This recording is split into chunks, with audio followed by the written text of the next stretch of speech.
អភិបាលខេត្តកំពតដឹកនាំគណៈប្រតិភូចូលរួមគ្រប់វិញ្ញាណក្ខន្ធ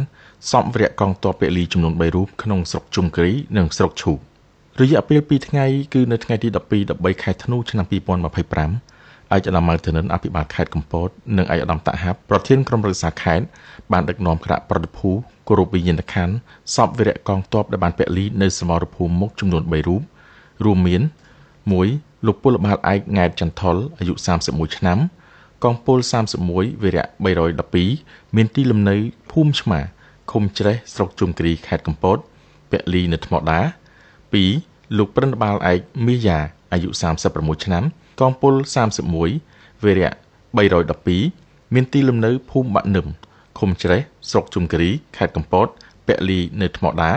និងទី3លោកអនុសេនីយ៍ឯកម៉ៅវិបុលមេបញ្ជាការរងកងពលតូចលេខ31អាយុ56ឆ្នាំ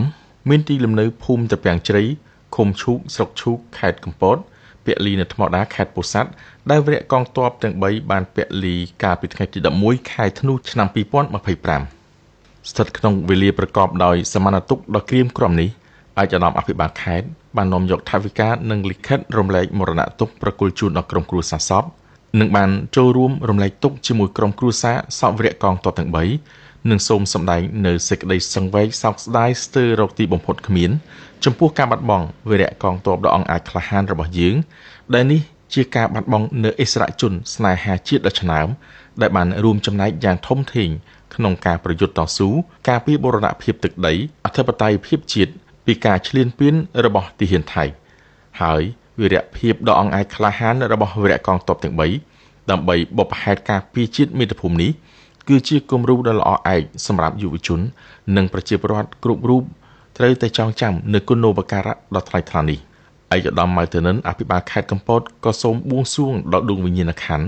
លោកពលបាលឯកង៉ែតចន្ទថុល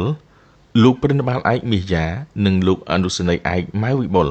សូមបានទៅកាន់ឋានបរមសុខនិងសុគតិភពកុំបីឃ្លៀងឃ្លាតឡើយសូមបញ្ជាក់ថាចំពោះការប្រារព្ធធ្វើពិធីបុណ្យឈាបនកិច្ចដើម្បីឧទ្ទិសកុសលផលបុណ្យចំពោះវីរៈកងទ័ពជួរមុខដែលបានពលីទាំង3រូបឯកឧត្តមអភិបាលខេត្តក្នុងនាមជាបងក្នុងគ្រួសារជាអ្នកធានារ៉ាប់រងរាល់ការចំណាយទាំងអស់